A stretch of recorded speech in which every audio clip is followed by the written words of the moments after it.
Oi, gente, boa noite. É, então, como prometido, né, vamos terminar esse texto do Ginsburg aqui, por aqui mesmo. Hoje não foi possível estarmos presentes, né? O texto em questão é Os Sinais, Raízes de um Paradigma Indiciário, do Carlo Ginsburg, e a gente parou na página 160, né? Quando ele vai falar, quando ele estava falando da pintura, o fato da pintura ser única, né? Que trazia a questão, a figura do conhecedor. E aí, se a gente parar para pensar nessa figura, a gente pode pensar que talvez ela tenha se desenvolvido, né, no marchand, né, que é a pessoa que vai fazer o intermédio de compra, venda das obras, né, e depois do curador, talvez, que é o grande conhecedor dentro de um sistema, de uma exposição, né. Ele vai conhecer tanto os artistas como as suas obras e vai poder montar aquela exposição. E aí ele traz o ponto em que o texto, quando você teve a crítica textual, ele começa a ser depurado, né? Começa a ser limpo. Ele não tem mais a oralidade, não tem mais a gestualidade, e aí a pintura ela fica, por um outro lado, né? Ela não é depurada, ela não perde as características únicas, né? Então a cópia para o texto é semelhante ao original.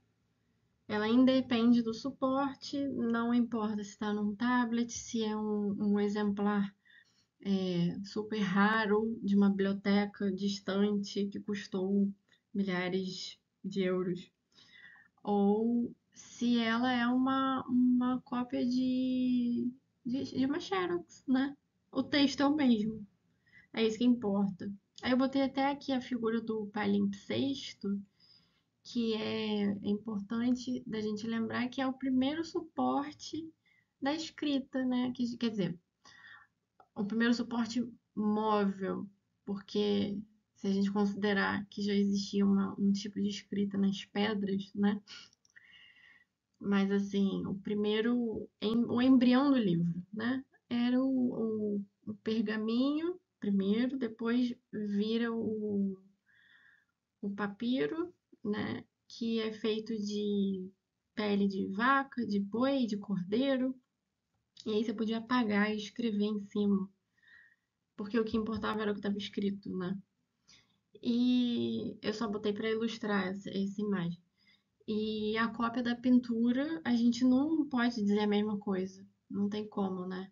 Uma pintura original ser igual à cópia. E aí eu trouxe aqui um caso, né, de a polêmica de Dresden, de 1871. Aí esse quadro, a Madonna de Burgomaster Meyer, do Hans Holbein, o Jovem, né? Existem duas peças, né? Essa aqui. Uma está em Dresden e outra está em Darmstadt. O quadro de Darmstadt é a obra original dele e foi realizada em 1526. A outra é uma cópia, né, do século XVII, ali do pintor Bartolomeu Sarburg. E aí, no começo de 1871, eles fizeram um congresso para discutir assim, o método de exame artístico. E aí pegaram é, 46 obras do artista, né, do Hans Holbein, e aí fizeram assim um super estudo, e aí tiraram 32. E aí essas duas peças foram comparadas entre elas, né? A de Dresden era tipo a mais famosa e a principal obra do museu lá da cidade. E a cópia de Sarburg foi um pedido da Catarina de Medici, que a gente lembra que é da família Medici, né? Uma das famílias mais importantes, é, ricas, poderosas do Renascimento italiano, né? E ele fez em 1636 e o pedido incluía que a assinatura fosse só Holbein. E aí o resultado final desse estudo foi que o exemplar de Darmstadt né, da Virgem dele era autêntico. Na cabeça da Virgem e na criança tinham algumas intervenções que tapavam o estado original da peça, né? Aqui na cabeça dela e na cabeça na criança. E cadê? Me perdi. Ah, sim. E aí eles chamaram especialistas estrangeiros também, né, para determinar qual era o original, qual era a cópia. E aí chegaram à conclusão de que a original era de Darmstadt e que a de Dresden não era, era cópia, né? E a população de Dresden achava que era a original. E aí a obra original é essa aqui, tá? E a cópia, claro. É porque se a gente olhar as duas obras, né, uma do lado da outra, assim, num primeiro olhar, não tem como dizer qual que é, que são diferentes, né? Assim, é muito, são sutilezas. Claro que você tem aqui o ornamento, né, que é diferente, as colunas, mas assim, na figura, né, como é que você vai afirmar? Então, o olhar do conhecedor, né, dos conhecedores, no caso. Aí, continuando, né, gente, é, esse estatuto das cópias vai explicar o porquê que esse método da crítica textual não podia servir de analogia, né, entre o ato de pintar e o ato de escrever. Aí ele coloca assim algumas problemáticas, né? Primeiro, a datação das pinturas.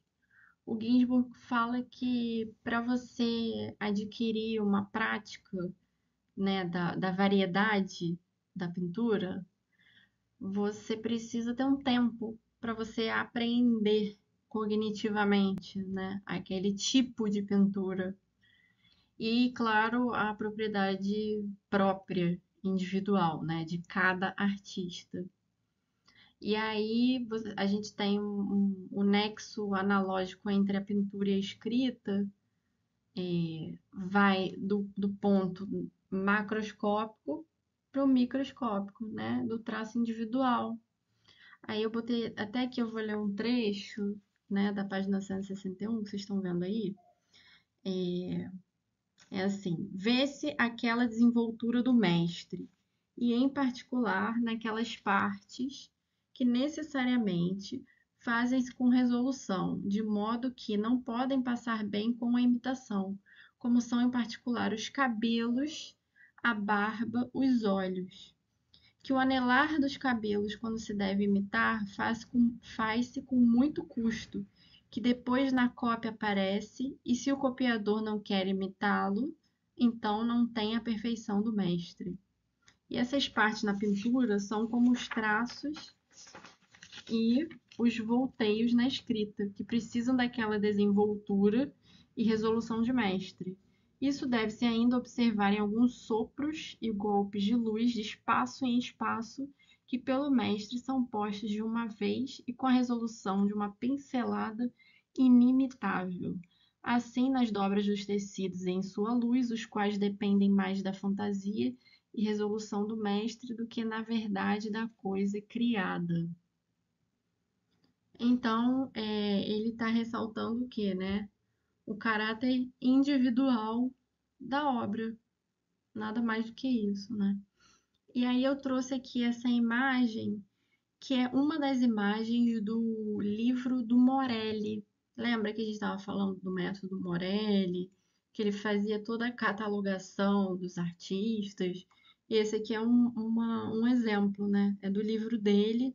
Então ele tá colocando aqui as orelhas dos mestres, né? Da pintura.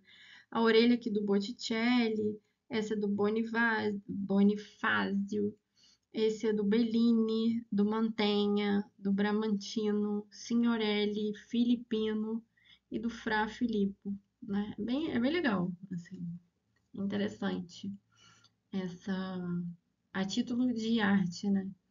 Eu lembrei agora de um outro texto que também é antigo, lá do Renascimento, Eu acho que é Fisiologia das Paixões. Posso confirmar depois. É só porque eu não quero parar aqui para ver agora. Mas eu acho que é isso. Que ele vai descrevendo a fisiologia, né, das pinturas, como é que você tem que pintar uma pessoa que está sofrendo, né? Ou, enfim, é uma enciclopédia também, né? Como essa do Morelli. Então, vale a pena a gente dar uma olhada depois nisso.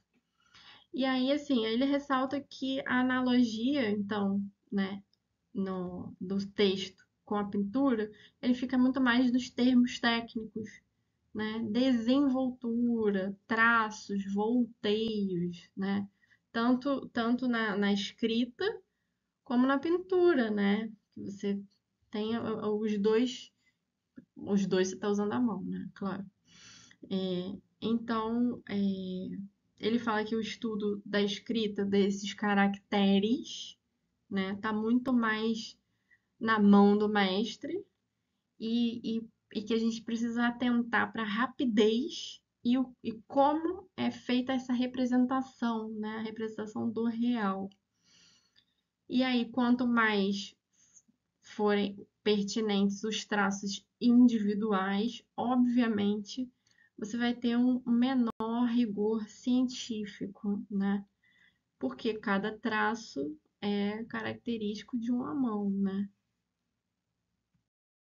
E seguimos no texto, ele vai dizer que existem duas vias, né?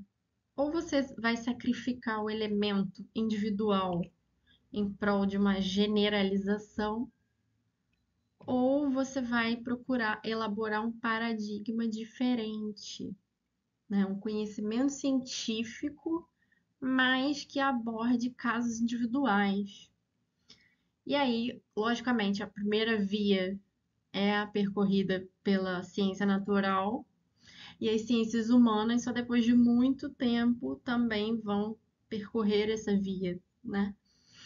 E é importante lembrar que o apagamento do traço individual de um objeto é diretamente proporcional à distância emocional do observador.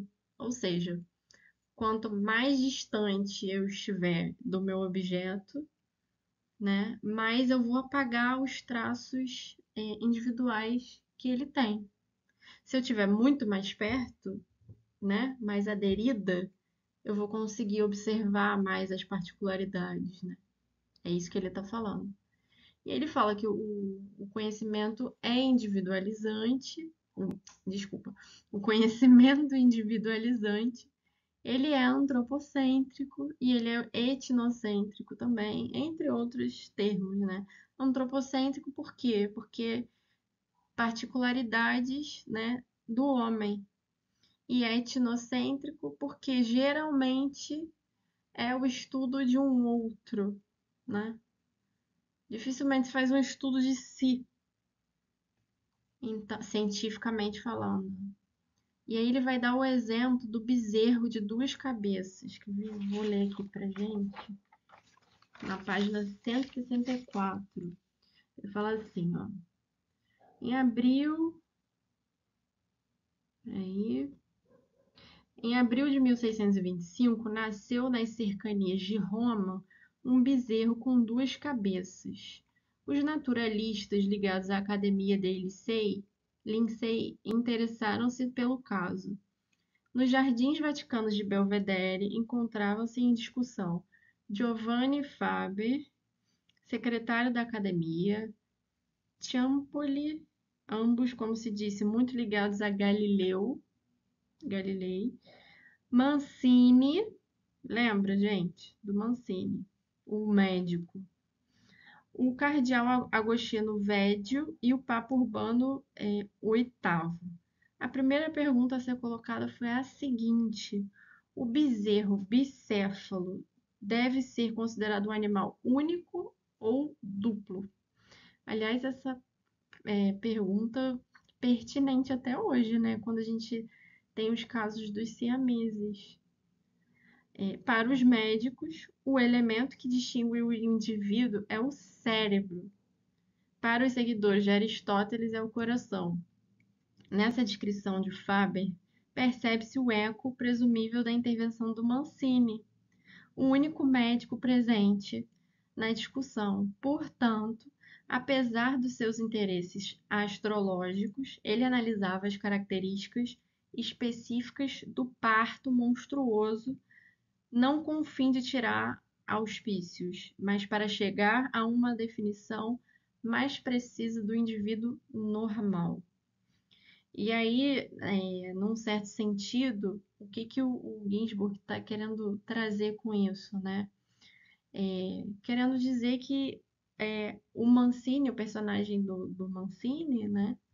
Que é o que realmente começa o método, enfim, datado, né? Como falamos anteriormente, antes do Morelli, né? Ele já pensava esse método indiciário.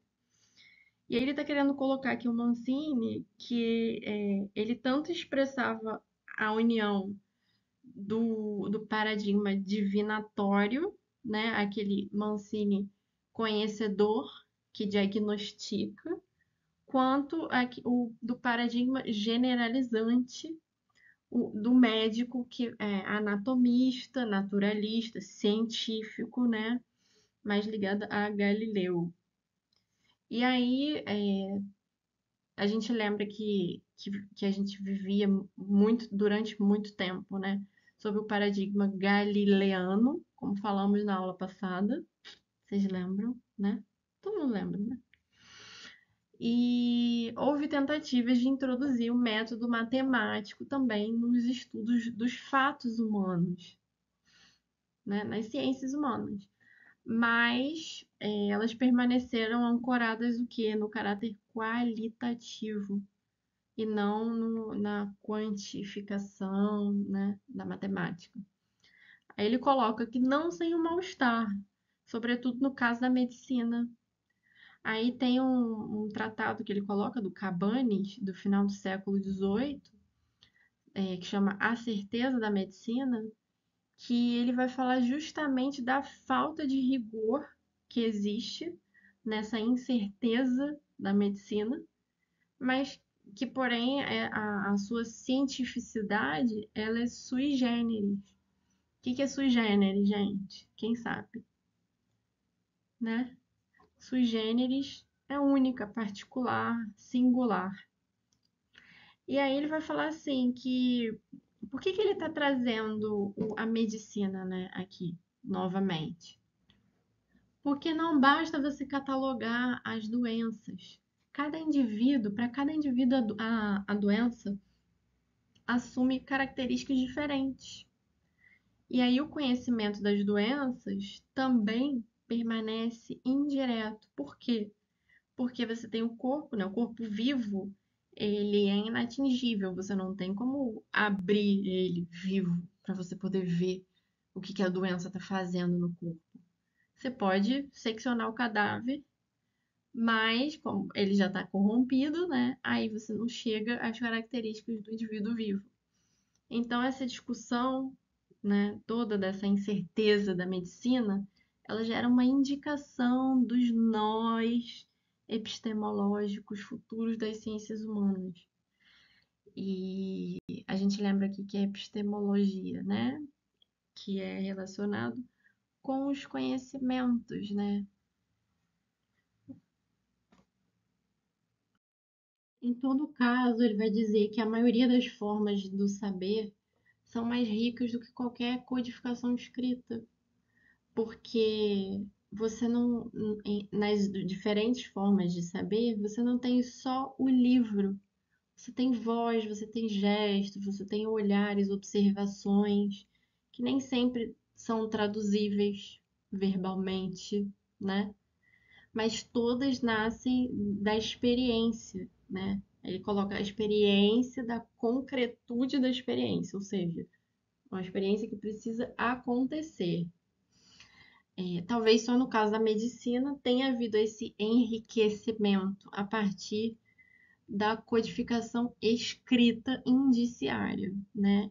E aí ele faz uma pequena crítica, dizendo que existe essa diferenciação ainda hoje, da medicina culta para a medicina popular, né? Porque a medicina popular, ela passada, não, hoje talvez nem tanto, né? Já tem muita coisa escrita, mas antigamente muito mais oral, né?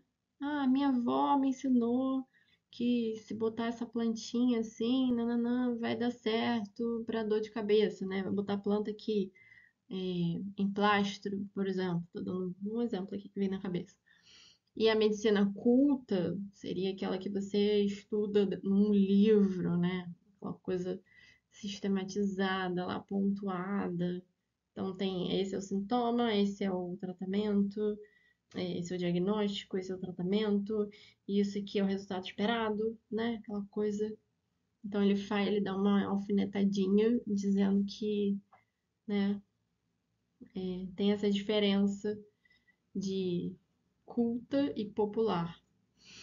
E aí ele coloca que a partir do século XVIII, né, a gente tem, vamos lembrar ali, a Revolução Francesa, Revolução Industrial, né?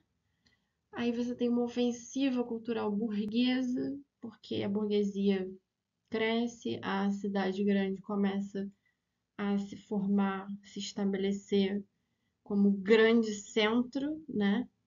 Inchado, multidão, maquinário. E aí você tem a apropriação dos saberes codificados, que são codificados, e um processo de aculturação. E isso também é uma crítica que ele está fazendo, né? O símbolo e o instrumento central dessa ofensiva é a enciclopédia. Eu botei aqui duas não, três fotos, né? Essa aqui é a enciclopédia, primeira capa, né, da enciclopédia do Diderot, né? E aqui o sistema figurativo do conhecimento humano, ele é feito em três ramos, né? A memória, que é a história, a razão, que é a filosofia, e a imaginação, com a poesia. E aqui, claro, eu botei a Barça, porque antigamente não existia Google, né? Todo mundo ia procurar aqui nessa enciclopédia enorme, pesada. Tinha que fazer pesquisa sim, na biblioteca. E muita gente tinha essa coleção, né? Tem a Larousse também. Então botei porque ela é bem emblemática, né? Quem teve Barça aí em casa.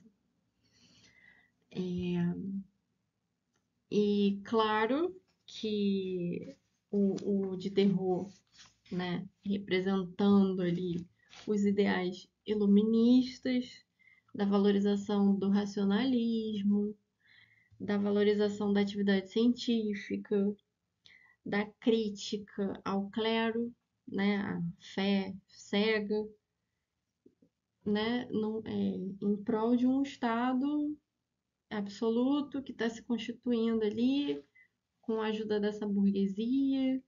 Então, ele não fala nem que é uma coisa completamente ruim, mas que também não é uma coisa, né? Ele coloca aqui processo de quando você codifica um saber, você está tirando a possibilidade de uma pessoa que não domina esses códigos de saber do que se trata, né? É só a gente pensar o que a gente estava falando na aula passada, que é justamente a geração bem mais novinha abreviando tudo e a gente não sabe ler mais, porque tá tudo codificado, né? Você pega uma mensagem de WhatsApp, você olha e você fala assim: Meu Deus, o que está escrito aqui? Não estou entendendo. Serei eu uma pessoa burra? Ou serei eu uma pessoa desatualizada? Na verdade, a gente não tá mais dominando esses códigos, né? E, e processos de aculturação acontecem assim também.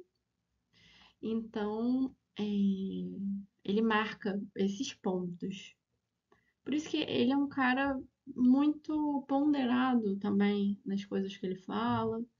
Ele mostra a parte que é um pouco mais negativa, e mostra uma parte que pode ser um pouco mais construtiva. Então ele é bem ponderado na questão. Aí, claramente, ele está colocando, né? Quando você tem a constituição de uma burguesia, você vai começar a ter mais leitores, e por mais leitores, você vai perceber que a experiência desses leitores vai ser muito mediada pelos livros, né? Então, ele coloca que o romance ele fornece substituto e reformula os ritos de iniciação para essa burguesia. A experiência em geral, né, de uma literatura de imaginação deu ao paradigma indiciário um novo destino. Aí ele retoma lá aquela história do conto oriental. Não sei se vocês lembram que a gente leu na outra aula, dos três irmãos que chegaram para o senhor velhinho, que falou assim: Olha, meu cavalo, meu camelo, né? Cada história é um animal diferente. Ele fugiu, e aí eles vão ali, a partir dos indícios que o animal deixa, eles vão falar, ele é assim, eles começam a descrever, né? Ele é assim, ele é desse tamanho, é, ele estava levando não sei o quê, né? Eles fazem ali toda a descrição e o senhorzinho fala, vocês pegaram ele? Eles falam, não, a gente não pegou, a gente só entendeu que ele é assim por causa dessa pista, essa e essa, né? E aí ele retoma esse conto, que depois oriental, né? Que depois aparece lá no Ocidente, aqui no Ocidente, mas lá em Veneza, na metade do século XVI, sob o título Peregrinação dos Três Jovens Filhos do Rei de Serendip. E aí teve o Horácio Walpole, em 1754, ele, ele cria esse neologismo seredipindade, que existe essa palavra hoje, né? Que a gente usa para falar de uma descoberta imprevista, feita ao acaso, né? Hoje a gente usa até como. A gente não usa pejorativamente para uma coisa negativa, por exemplo. A gente usa como uma coisa boa, assim, uma descoberta boa, do nada, sabe? E aí ele coloca que essa história, né, do conto oriental, ela já é um embrião ali do romance policial. Aí ele cita ali os autores, né, Poe, o Gaboriau, o Conan Doyle. E aí depois, dentro dessa história, o que o Voltaire também vai trazer novamente nesse livro que eu coloquei aqui. Ai, meu Deus. Aqui, que é o Zadig, ou o Destino. Você tem um ciclo de descobertas em 1880 que está acontecendo. E aí o Thomas Huxley, ele cria esse termo, ele fala assim, o método Zadig, né, desse livro aqui do Voltaire, para explicar, olha só, para explicar Darwin. Ele fala que é um procedimento que reunia a história, a arqueologia, a geologia, a astronomia física e a paleontologia, com capacidade de fazer profecias retrospectivas. Isso aqui é interessante, né?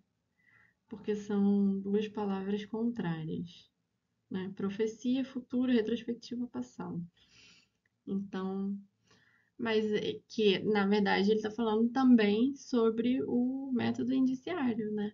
E sim, se você olhou esse nomezinho aqui, Thomas Huxley, ele é o avô do Aldous Huxley. Sim, aquele que escreveu vários livros muito bons, como por exemplo O Admirável Mundo Novo, em que ele vai falar justamente de um lugar em que as pessoas nascem já pré-determinadas, né? Bem contrariando aqui, quer dizer, ele vai colocar como uma distopia, né? Então, indo um pouco contra aqui a teoria do Darwin, da evolução. Então, cadê? Divaguei. Enfim, mas é isso, né? Estamos chegando a um ponto interessante. E aí ele coloca aqui na 169, quando as causas não são reproduzíveis, só resta inferi-las a partir dos efeitos, que é basicamente o que o método propõe. Aí, gente, destaquei como a gente está falando de romance, né? Policial, detetive, essas histórias. Destaquei aqui algumas que, bom, vocês devem conhecer a maioria. Primeiro, o Edgar Allan Poe, que a gente falou, que a gente leu o conto do Homem da Multidão, né? Todo mundo lembra. Depois, o Gaboriau com Monsieur Lecoq, que seria o antecessor do Conan Doyle, né? Que o Conan Doyle teria se inspirado nele para poder escrever o Sherlock Holmes. E é interessante a gente pensar nessa figura, né, do detetive. Se a gente olhar, por exemplo, a roupa, né, a representação, como ela muda também ao longo do tempo. Então você tem um homem burguês, né, cartola, capa e uma bengalinha. Aqui o do Edgar Allan Poe é muito parecido aqui do Gaboriau. O do Conan Doyle, o Sherlock, já tem uma coisa mais. eh, não é misteriosa, porque todos são misteriosos, né? Mas já é mais diferente, porque já é um outro chapéu, já tem um cachimbo aqui, uma coisa mais pensativa, talvez. Né? A pessoa fumando, que fica ali pensando sobre, ela cobrando. E aí eu trouxe também o Lupin, que, que tem a série agora do Netflix, e que é muito legal porque ele faz uma crítica ao racismo, né? Ele coloca um homem negro enorme que consegue passar despercebido pelas pessoas, né? E ele fala isso na série. Eu não sei se vocês assistiram, se vocês já leram, mas também é bem interessante. E aí, assim, tanto o Gaboriau, como o Conan Doyle, como o Maurice Leblanc, que escreveu o Arsène Lupin, e o Edgar Allan Poe, eles são contemporâneos, né? Então, estão ali trabalhando dentro do mesmo Zeitgeist que a gente fala, né? Que a gente adora falar, o espírito do tempo. Então, todos estão pensando a mesma ideia. Aí depois eu trouxe aqui o Tintin, né? O Tantan, que, que ele também é um detetive, né? Com seu cachorrinho aqui, o Milu. E aí trouxe. Ai, ficou em cima da imagem, mas tudo bem, só vocês jogarem na internet vocês vão achar que é o Kingsman, que é uma história que é como se fosse o novo, seria o novo 007, só que em inglês, se bem que o 007 também é em inglês, né? Ele é mais novo, seria assim, a formação de um agente secreto. É bem legal também. A história e os filmes, são dois filmes. E trouxe aqui uma das poucas, pelo menos que eu esteja lembrando agora, nesse momento, que é a Jessica Jones, que é uma investigadora também do universo da Marvel. Então, assim, tem para todos os gostos e idades e, enfim, cinema, série, desenho, livro, tem de tudo, né? Eu adoro, não sei vocês, mas eu gosto bastante. Pronto. Chegamos aqui na parte final, né, do texto. Depois vocês me contam se vocês lembraram de outras histórias de detetive, porque é sempre bom, né? Inclusive, eu não botei o livro que eu mandei vocês lerem, né? Que é o do Paul Auster. Agora que eu me liguei, mas tudo bem. Perdoem, porque na próxima aula falaremos dele. E espero que todo mundo tenha lido, porque é um conto muito legal. A Cidade de Vidro. Mas vamos lá, gente. Então, aí na parte final, o Ginsburg usa a imagem do tapete, né, para falar sobre a sua pesquisa, né? Ele fala assim: os fios que compõem esse tapete, eles formam uma densa e homogênea trama. E esse tapete, ele é justamente um paradigma que pode ser chamado de venatório, que é referente à caça, né? Divinatório, indiciário ou semiótico. Ele fala são indivíduos, são adjetivos não sinônimos, mas que remetem ao mesmo modelo de conhecimento epistemológico, né? Que fazem a articulação de várias disciplinas ligadas por métodos ou palavras-chave. E aí ele traz assim tudo que ele já tinha falado, né? Zadig, Conan Doyle, a medicina, a figura do conhecedor, Messier Lecoq, os tratados de fisionomia, os adivinhos babilônicos, os caçadores do Neolítico, né? Tudo isso vai compondo todos esses pontinhos que ele amarra muito bem, né, com o texto dele, vão fazendo essa trama desse tapete. E aí ele fala assim que na metade do século XIX começa a ter uma mudança de pensamento, né? Começa a se querer pensar uma anatomia da sociedade, pensando uma coisa assim, do ponto de vista sistemático. E aí ele coloca que o Marx também tinha esse pensamento, né? Numa era que via o desmoronamento do último sistema filosófico, o hegeliano. E aí, assim, o que que ele está querendo dizer com isso, né? O Hegel, ele fala que ele foi muito criticado, inclusive, pelo pensamento dele, de que as coisas que acontecem, tudo que acontece corresponde ao contexto histórico, né? Tá ligado à história. Então, como ele é alemão, algumas pessoas até falam que, então quer dizer que a Segunda Guerra Mundial, né, o que Hitler fez, é, tá, como é que fala? Justificado porque porque estava de acordo com o tempo, né? Tava ali, era um reflexo do tempo. E não é isso, né? Isso também é uma maneira distorcida de ver a teoria dele. Então, a gente tem que sempre tomar cuidado, assim, com esses discursos, quando são muito inflados no sentido assim, calma aí, vamos ver os dois lados, né? Vamos ponderar.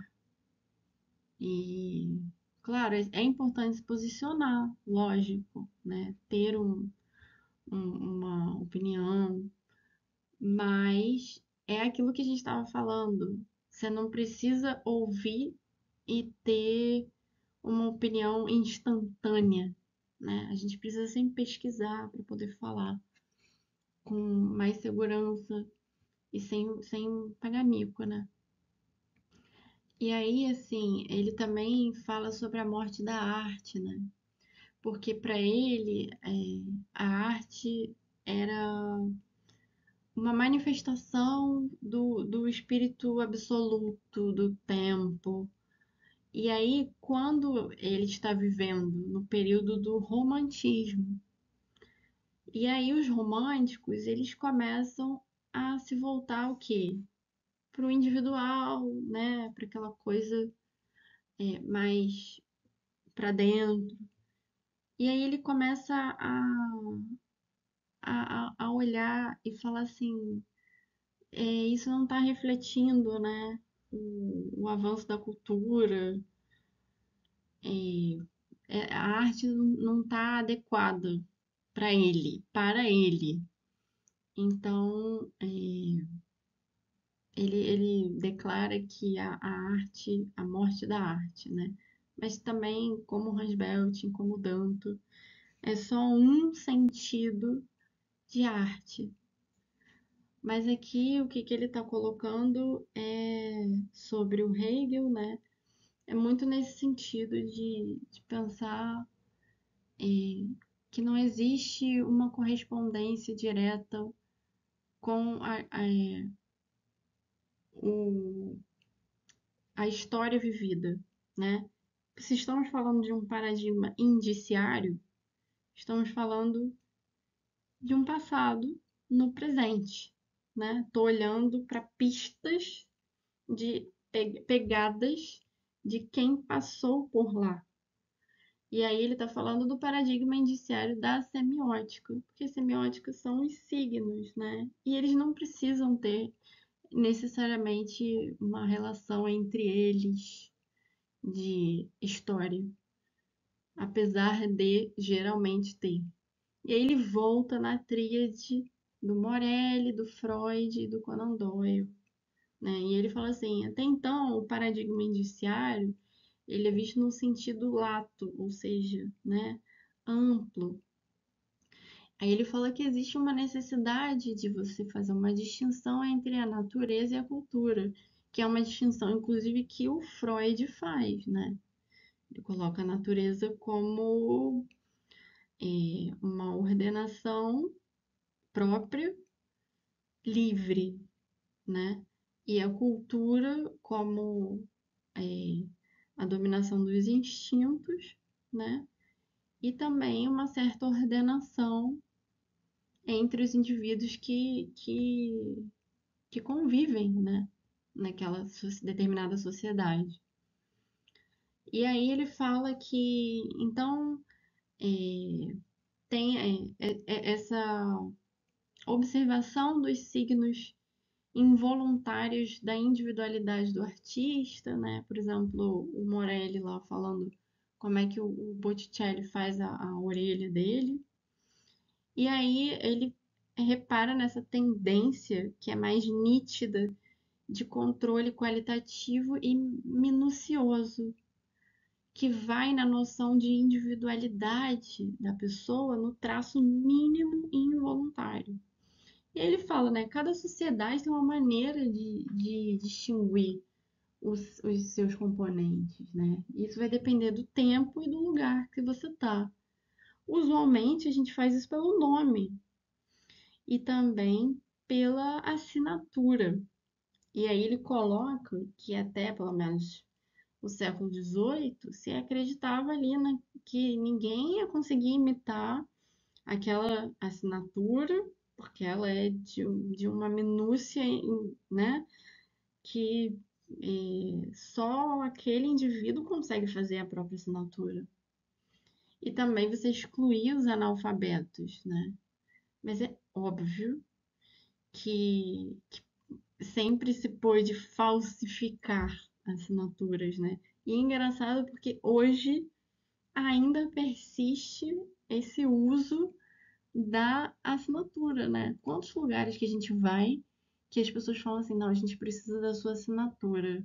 Às vezes a gente vai mandar documento por aqui pelo computador e aí a pessoa fala, não, você precisa imprimir, assinar e mandar, escanear e mandar de volta. Quer dizer, então essa ideia que é tão facilmente corrompível, né? Ela persiste. Olha que doideira, né? E aí, nas últimas décadas ali do século XIX, começa a ter um pensamento de novos sistemas de identificação, né? Como é que a gente vai identificar as pessoas? Por quê? Porque você tem ali, né, revoluções, né? Você tem a repressão operária pós-movimento da Comuna, você tem as lutas de classe, as pessoas se associando aos sindicatos, e aí há uma preocupação de como vamos distinguir esses indivíduos, né? E aí, claro, também todo ele coloca o desenvolvimento do capitalismo, mais os códigos napoleônicos promoveram transformações, né? O Código Napoleônico, ele, por exemplo, né, institui o fim do feudalismo, coloca a igualdade perante a lei, mas só para os homens, né? Vamos lembrar disso. 1804. Ele diminui os privilégios dos nobres, ele legaliza o divórcio lá na França, né? Porque aqui no Brasil, se eu não me engano, o divórcio só foi permitido a partir de 1970. Posso estar errado, gente. Mas antes era desquite e a mulher ficava super mal falada, né? Então era assim, ai, nossa, aquela mulher é desquitada, era uma coisa horrível. Eu sei porque minha avó era, então, enfim. E aí você tem outras transformações também, como o conceito burguês de propriedade muda, né? Há vários tipos de legislação. E aí você tem um aumento de delitos que você começa a categorizar como puníveis, né? E o valor dessas penas, né? Ah, roubou um pão, tanto tempo na cadeia, roubou não sei o quê, né? E aí, o que que a gente tem também? Volta o Foucault, né? Aquele sistema carcerário de detenção, pensando assim, a longo prazo, porque você está estendendo o valor da pena, então você precisa ter um lugar para segurar as pessoas, né? Prendê-las. E aí é que tá o problema. Por quê? Porque a cadeia, ela não regenera ninguém, né? Ela animaliza as pessoas. E isso é um problema muito sério. E aí ele vai colocar o problema da reincidência, né? Como é que a gente vai identificar os reincidentes? E aí cada vez mais vai se buscando maneiras de ter um maior controle, de uma maneira mais sutil sobre a sociedade. Aí há uma criação de registro policial para identificar, né, o indivíduo. Mas aí você tem um outro problema, porque como é que você vai saber se aquele indivíduo era o mesmo que sofreu a condenação, né? E aí, antigamente, os condenados eram marcados, né? Uma coisa horrível, mas eles eram marcados e então não havia mais essa prática, ela foi abolida, né? E aí eu vou ler um trecho aqui que ele coloca assim, ó, na página 173. O lírio gravado no ombro de Milady permitiria a D'Artagnan reconhecer nela uma envenenadora já punida no passado pelos seus crimes, enquanto dois fugitivos como Edmond Dantès e Jean Valjean puderam reaparecer na cena social disfarçados sob trajes respeitáveis. Bastariam esses exemplos para mostrar até que ponto a figura do criminoso reincidente pesava na imaginação oitocentista. Aí aqui eu botei representações desses personagens, né? Aqui o D'Artagnan, aqui o Edmond Dantès, que é o Conde de Monte Cristo, né? Vocês conhecem essa história, as histórias? E o Jean Valjean dos Miseráveis, né? Se vocês não conhecem, procurem, porque são histórias super importantes. E aí ele coloca assim, ainda na página 173, né? A respeitabilidade burguesa precisava de sinais de reconhecimento igualmente indeléveis, mas menos sanguinários e humilhantes do que os impostos sob o ancião regime. Quer dizer, anteriormente, se você tinha aquelas punições que marcavam o corpo do condenado, agora, como você tem mais a burguesia, você não pode deixar, né, as pessoas marcadas. Então, tem que ser um pouco menos humilhante, né, que ele coloca aqui. Que na prática você deixa de ser marcado como um boi, né, mas continua sofrendo a mesma humilhação. E aí se tentou fazer, então, um arquivo fotográfico, né? Vamos fazer um arquivo fotográfico de pessoas. O que também, todos esses métodos incorriam em erros, né? Processuais. Você podia ter, como acontece hoje, né, gente? A gente sabe como o sistema judiciário é falho e, como as pessoas são confundidas com bandidos muito facilmente, né? Principalmente se for homem, jovem e negro. Então, isso com certeza é um sistema falho. E aí, depois dessa ideia do arquivo fotográfico, tem o Bertillon, que é um médico, ele tem a ideia de fazer um método antropomórfico, que é o quê? Que ele vai descrever as características pessoais daquela pessoa, o que também acontece de você ter um problema de erro, porque como é que você vai descrever a minúcia de um dente tortuoso, meio brilhante, um nariz que faz uma curvatura? Pode ser diversas pessoas, né? Se você pegar uma ficha assim, só com essas descrições. Então, depois eles tentam fazer uma medição de corpo, né? Que aí fica, junta essa descrição antropomórfica com a medição.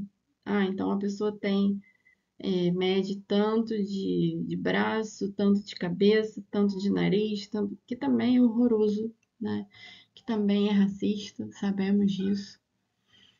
E, e ainda, depois ele ainda faz o retrato falado, que também não ajuda e piora o erro, né? Porque, de novo, não existe essa precisão toda de descrição. Então, um tempo depois, um outro médico, Galton, ele propõe fazer uma coleta de dados mais simples, baseado que na impressão digital, né? E aí esse Galton, ele ele baseia o estudo dele em outro médico. Todos eles são médicos, né? Mas assim, médico, filósofo, engenheiro, é tudo, né? Todo mundo era tudo naquela época. Impressionante. Que nem hoje, né? Modelo, atriz, manequim. Não, muito diferente. Quer dizer, é sim, completamente diferente. Enfim. E aí você tem esse médico Purkine, não sei como é que fala o nome dele, mas tudo bem, que foi o fundador da histologia, né, que é a ciência que estuda tecidos. Ele já havia distinguido antes que não existem dois indivíduos com a mesma impressão digital, né, com a impressão digital idêntica. Ali nesse tratado dele, comentário de exame fisiológico orgânico visto e sistematizado da pele, né? E aí ele fala ali, o Ginsburg fala na 175, nas linhas impressas, nas pontas dos dedos, encontrava a senha oculta da individualidade. Aí ele para, né, e vai para a Ásia e fala assim, vamos agora observar o que acontecia na Ásia. Os adivinhos chineses e na região de Bengala era comum, uma prática comum de imprimir nas cartas e nos documentos uma ponta de dedo. Você borrava ali na tinta, no piche, e botava ali né? E aí ele coloca que provavelmente tinha por trás, né, uma série de reflexões ali de um caráter divinatório, de leitura, né?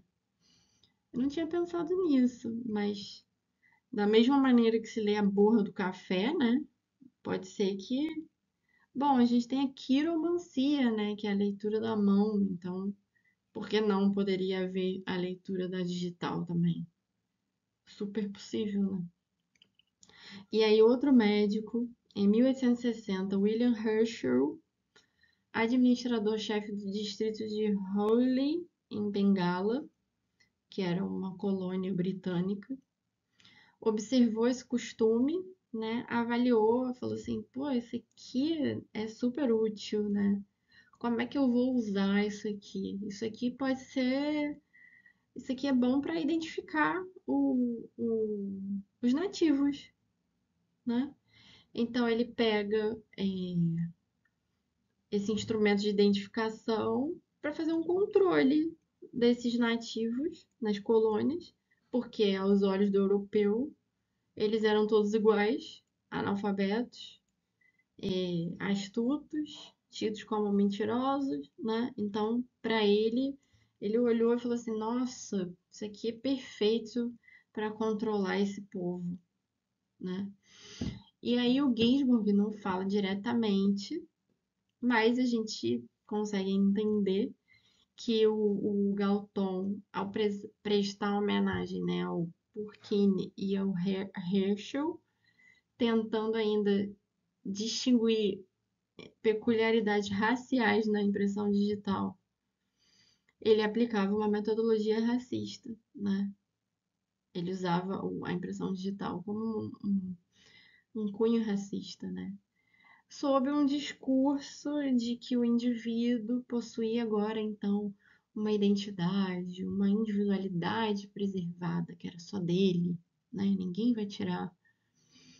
E aí a gente vê que, na verdade, essa individualidade ela está muito ligada em relação com o Estado, né? Os órgãos burocráticos e a polícia. Então, assim, muito tranquilo de você controlar essa população através desse registro, né? E aí, assim, ele diz que o paradigma indiciário ele é usado para formas de controle social sutis e minuciosas, né? Que ele, apesar de ter esse caráter, ter sido usado dessa maneira, ele pode se converter por um instrumento de dissolução da ideologia do capitalismo maduro. E ele fala, não é para a gente abandonar a ideia da totalidade, do conhecimento sistemático, né? Aí ele coloca na 177. Pelo contrário, a existência de uma profunda conexão que explica os fenômenos superficiais é reforçada no próprio momento em que se afirma que um conhecimento direto de tal conexão não é possível. Se a realidade é opaca, existem zonas privilegiadas, sinais, indícios que permitem decifrá-la. Então, ele está dizendo que, mesmo dentro de uma totalidade, você consegue ali estudar os indícios, né, em determinadas zonas que te permitem fazer essa conexão com o todo. E aí ele fala que os indícios podem ser elementos reveladores de fenômenos mais gerais, né? E aí ele dá vários exemplos. Deixa eu ver se eu acho aqui, peraí. Ó, na 177 ele fala assim: essa ideia que constitui o ponto essencial do paradigma indiciário ou semiótico penetrou nos mais variados âmbitos cognoscitivos, modelando profundamente as ciências humanas. Minúsculas particularidades paleográficas foram empregadas como pistas que permitiam reconstruir trocas e transformações culturais, com uma explícita invocação Morelli que saudava a dívida que Mancini contraíra junto a Latte quase 3 séculos antes.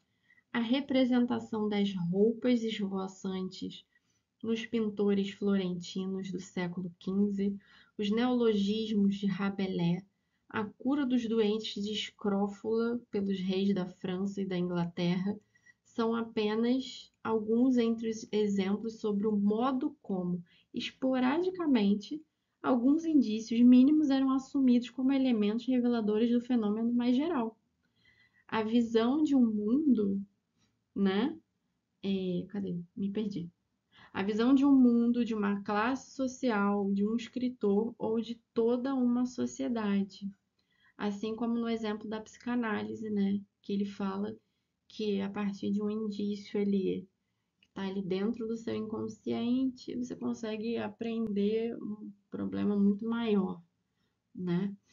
Então, e aí ele fala sobre a literatura aforismática, né? Que tenta formular juízos sobre o homem e a sociedade a partir de sintomas, de indícios. O que é essa literatura aforismática? São pequenos trechos, né? Histórias pequenas, com... A gente tem muito isso na internet, assim, aforismos de tal autor. E aí eu botei aqui nosso querido Einstein, né? Uma brincadeira, na verdade, né? Eu nunca disse um décimo das frases que vocês postam. Porque sempre tem, né? Aquela frase assim, a frase de Clarice Lispector, a frase de Einstein, né? É um aforismo, uma ideia concisa, né? Que passa uma lição, né? Algum juízo sobre aquela sociedade. E aí ele fala que pode-se demonstrar facilmente que o maior romance de nossa época, a Recherche, é constituído segundo um rigoroso paradigma indiciário. Ele está falando do Proust, né, Em Busca do Tempo Perdido, por isso que eu botei aqui a capa do livro. E aí trouxe aqui um trechinho que ele fala assim: assim se altera a configuração de tudo, assim o centro dos impérios e o cadastro das fortunas e a carta dos privilégios. O que parecia definitivo é perpetuamente reformado e um homem vivido vê com seus olhos a transformação mais completa, justamente a que ele crera impossível. Proust, denso, né? Enfim, se eu não me engano, esse trecho aqui é do último livro, né? Da última parte do Em Busca do Tempo Perdido. E então chegamos ao final. Vamos para o último slide. Ele fala assim na 179, né? O rigor flexível, se nos for permitido o oxímoro é essa figura, né, em que você usa duas palavras que são opostas juntas, né? Rigor e flexível, porque elas são antítese, né? Ou você é rigoroso ou você é flexível. Mas ele trata de um rigor flexível do paradigma indiciário, né? Que se mostra, você não consegue eliminar, né? Ninguém aprende o ofício de conhecedor ou de diagnosticador limitando-se a pôr em prática regras preexistentes. Nesse tipo de conhecimento entra em jogo, disse normalmente, elementos imponderáveis: faro, golpe de vista, intuição. Então ele está falando assim, claro que existe um certo rigor, né? Uma certa metodologia, mas é flexível. Por quê? Porque você lida com outros campos de conhecimento que vão depender muito de uma intuição, um faro, né? O golpe de vista.